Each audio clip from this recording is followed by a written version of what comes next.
Em nome do Pai, do Filho e do Espírito Santo. Amém. Pai amado, Pai querido, Deus de Abraão, de Isaac, de Jacó, em nome do Senhor Jesus, envia sobre nós, sobre mim, sobre os meus irmãos e irmãs que vão escutar esse momento, o teu Espírito Santo, o teu Espírito Santo que faz nova todas as coisas e nos concede a graça do entendimento a respeito da vontade e do querer de Deus sobre a nossa vida. Em nome do Pai, do Filho e do Espírito Santo. Amém. Louvado seja nosso Senhor Jesus Cristo, para sempre seja louvado e amado. Meus irmãos, depois de ter travado aqui o Google Meet, né, acredito pela internet aqui no meu bairro, que não está muito boa, eu acredito que esse é um dos motivos, mas eu quero deixar gravado somente hoje, né, para a gente ir se acostumando e voltando às nossas reuniões, que eu acredito que é muito bom, tanto para você como para mim, para nós, porque a gente vai crescendo e compartilhando. O bom de ao vivo é que as pessoas interagem, mas eu queria deixar essa mensagem. Eu queria falar de quatro virtudes. Duas ajudam a sua fé e duas ajudam você nas lutas. A primeira virtude é a virtude do temor a Deus, né, que é o dom do temor a Deus. Dom, virtude, é o mesmo significado, carisma, né? Então, Provérbio capítulo 1, versículo 7 diz assim: O temor do Senhor é o princípio da sabedoria. Os insensatos desprezam a sabedoria e a instrução. Vocês percebem que nós moramos, vivemos em um mundo onde as pessoas elas desprezam a instrução, o conhecimento da palavra. Você diz, olha, eu quero te ensinar algo da palavra. A palavra do Senhor vai te levar a compreender esse mistério. Você precisa estudar sobre as virtudes. Você precisa entender como o demônio age. Você precisa entender o evangelho do Senhor Jesus. Você precisa entender o que você tem que fazer para salvar a sua alma. É Deus que te salva, mas você precisa entender. Como diz Oséias capítulo 4 versículo 6: o meu povo se perde por falta de conhecimento. Hoje as pessoas têm muitas informações sobre Deus, consomem muito conteúdo na internet, mas têm pouco conhecimento. Ou seja, as pessoas elas carecem de instrução, mas desprezam a instrução. Hoje se tem muitas pessoas que falam muito sobre Deus de uma forma muito subjetiva, querendo agradar gregos e troianos. Mas o Senhor Jesus Cristo, ele nos chama a pregar e a anunciar o evangelho. Então, quando a instrução do Senhor chega ao nosso coração e você é uma pessoa instruída na palavra e na doutrina da igreja, aí você tem o temor a Deus. O que é o temor a Deus? Não é ter medo de Deus.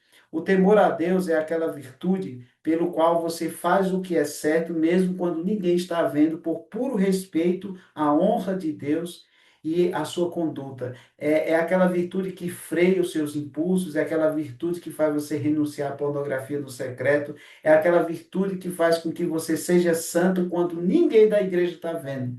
Essa é a virtude do temor a Deus. É uma pessoa sábia, ela vive o que é certo mesmo quando ninguém está vendo. Então, essa virtude, esse dom do temor a Deus, ele sacia a nossa fé. Uma pessoa que vive uma fé hipócrita, aquela pessoa que anda com cruz no peito, ou com a blusa da igreja, ou frequenta a igreja, mas a sua vida pessoal diz, não, isso aqui eu acho que não é pecado, não. Não, isso aqui, aí vai escolhendo coisas no evangelho que se adapta à sua vida mundana e fora da instrução do Senhor. Jesus disse: quem não ajunta comigo espalha, que seu sim seja sim, que seu não seja não. O que passa disso vem do maligno. O que vem do maligno? Não, Jesus, para isso eu digo sim. Não, Jesus, para isso eu digo não. Então, uma pessoa que é instruída na palavra, ela tem um temor a Deus, ou seja, ela obedece à palavra de Deus, ela obedece o evangelho de Jesus, mesmo que ela pague um preço de renúncia grande,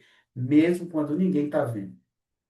E a segunda virtude é a virtude da perseverança.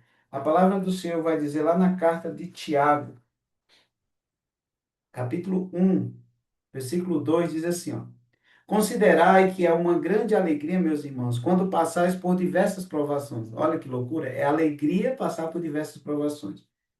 Por quê? Sabendo que a prova da vossa fé produz a paciência, mas é preciso que a paciência efetue a sua obra, a fim de seres perfeito e íntegro, sem fraqueza alguma. Se alguém de vós necessita de sabedoria, peça a Deus que a todos dá liberalmente e dá com simplicidade, sem recriminação e lhe será dado. Mas peça com fé, sem nenhuma vacilação. Porque o homem que vacila assemelha-se à onda do mar, levada e agitada de um lado para o outro. Não pense, portanto, tal homem alcançará alguma coisa do Senhor, pois é um homem resoluto e constante em todo o seu proceder.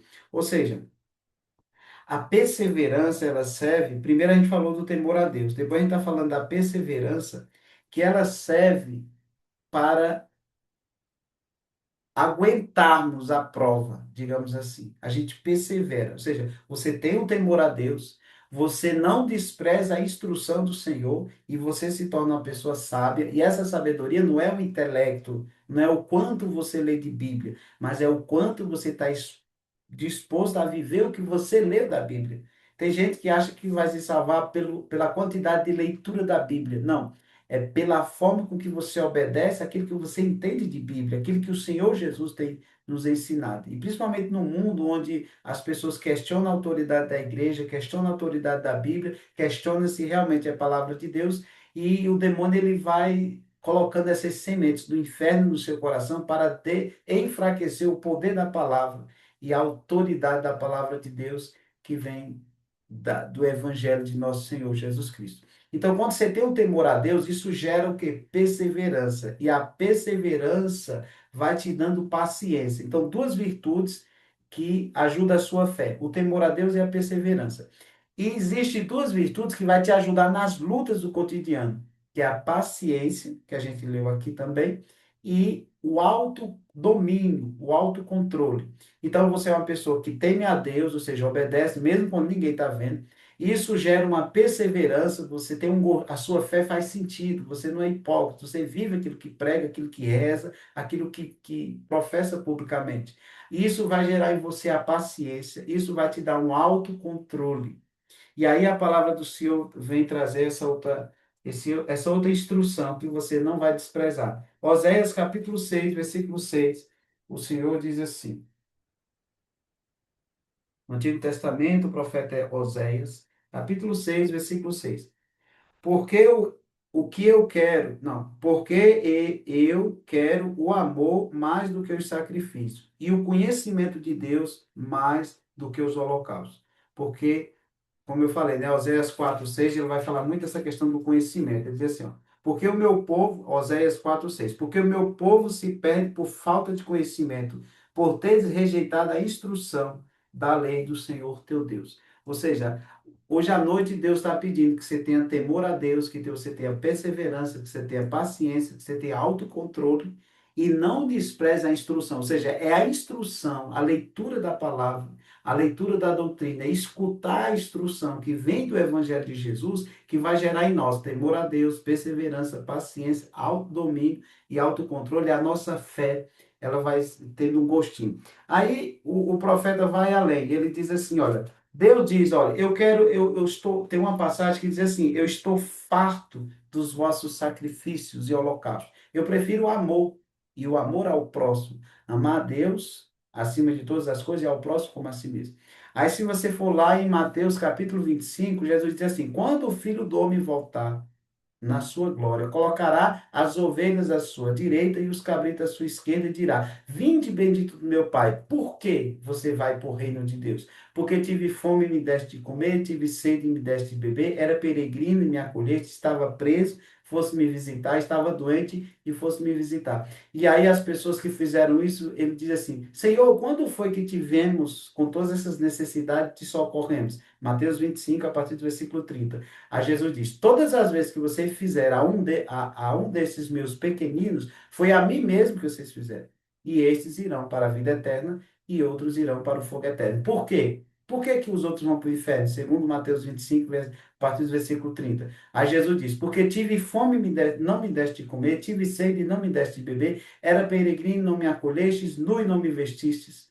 Estava na prisão e enfermo e não fosse me visitar. Senhor, quando foi que não te socorremos?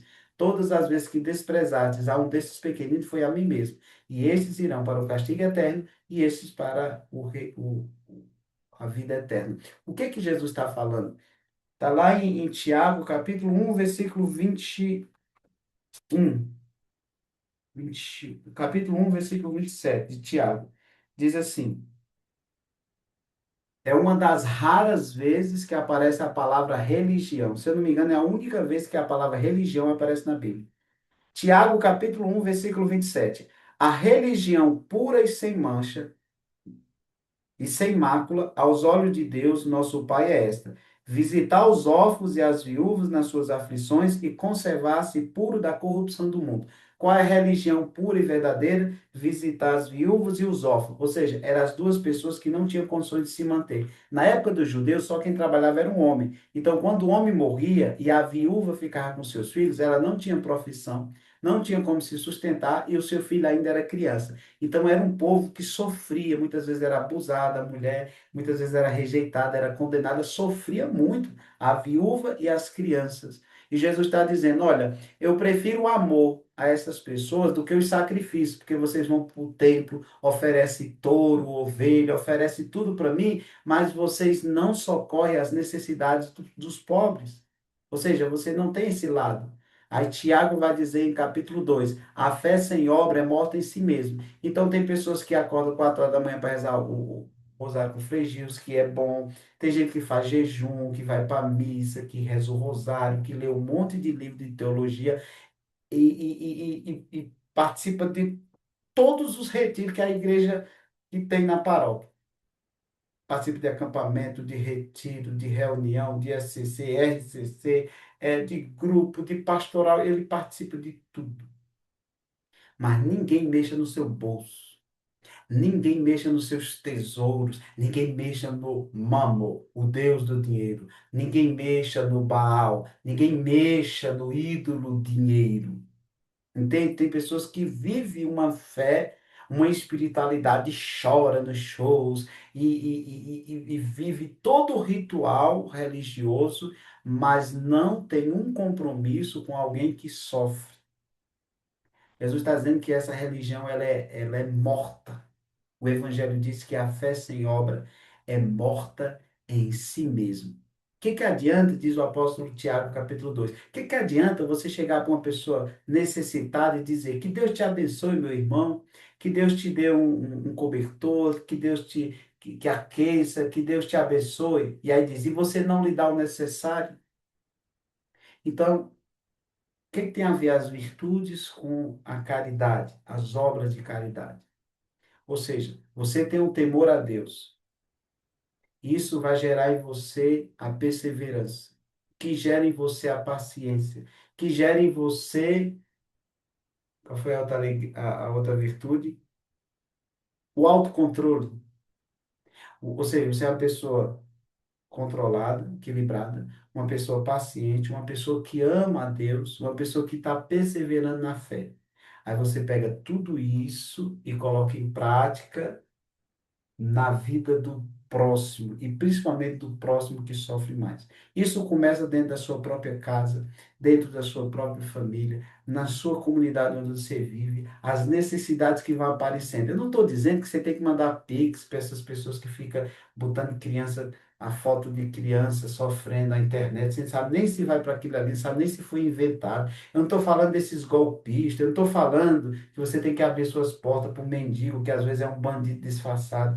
Eu estou dizendo situações reais, de famílias reais, que você sabe que está passando necessidade, você pode ajudar e você não faz.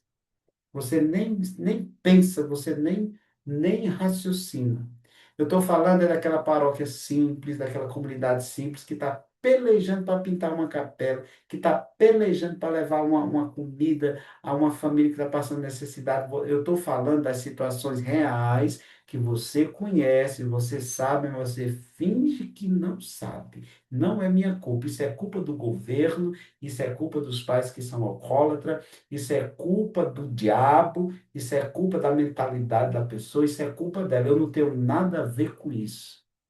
Eu lavo as minhas mãos, entende? Então, isso tem uma passagem na Bíblia que diz assim: aquele que sabe fazer o bem e não faz, peca. Tem gente na igreja que está tão preocupado com os pecados sexuais. Ah, meu Deus, eu tive um pensamento, não sei o quê. Ah, meu Deus, não pode fazer isso, não pode, não pode, não pode, pode. É verdade. Temos que viver a pureza e vigiar sobre os pecados sexuais. Mas vocês já perceberam que as pessoas dão uma alta atenção em pecados sexuais dentro da igreja e não se preocupam em ajudar o necessitado, literalmente? O que é que tem a ver uma coisa com a outra, Fernando? A Bíblia diz na carta de Pedro que a esmola cobre uma multidão de pecados. Resumindo o conteúdo de hoje que eu queria trazer para o seu coração, é o seguinte: você precisa ter o temor a Deus, que é ser de Deus mesmo quando ninguém está vendo.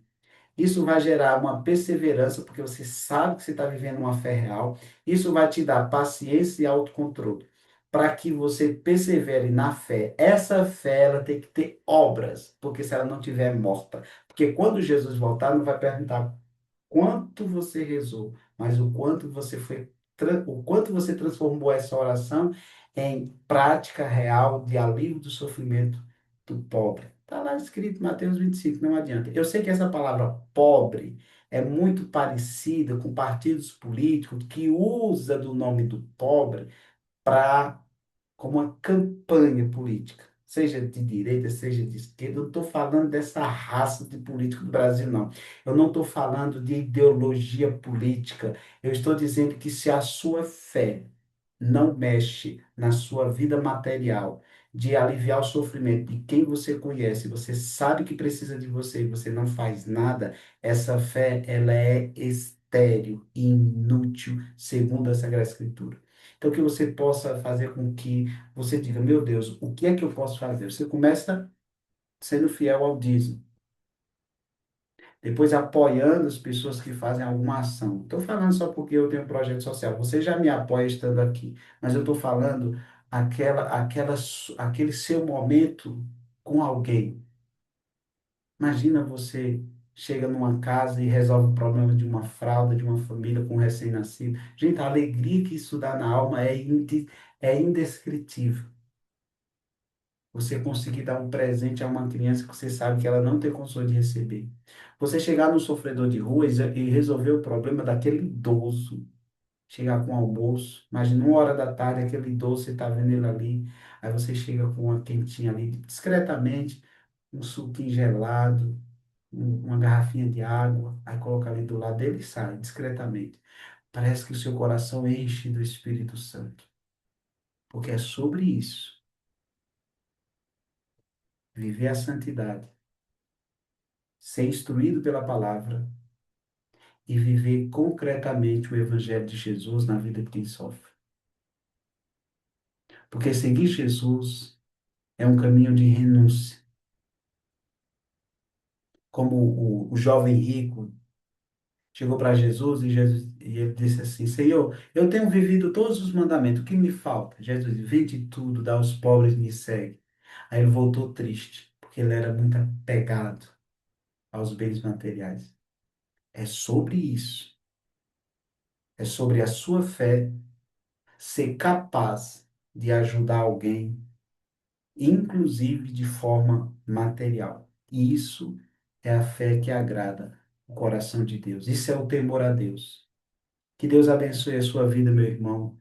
Pena que não pudemos estar ao vivo por motivos, N motivos, mas eu queria deixar a mensagem de hoje gravada e transmitida aqui para o seu coração. Que Deus te abençoe em nome do Pai, do Filho e do Espírito Santo. Amém. Louvado seja nosso Senhor Jesus Cristo, para sempre seja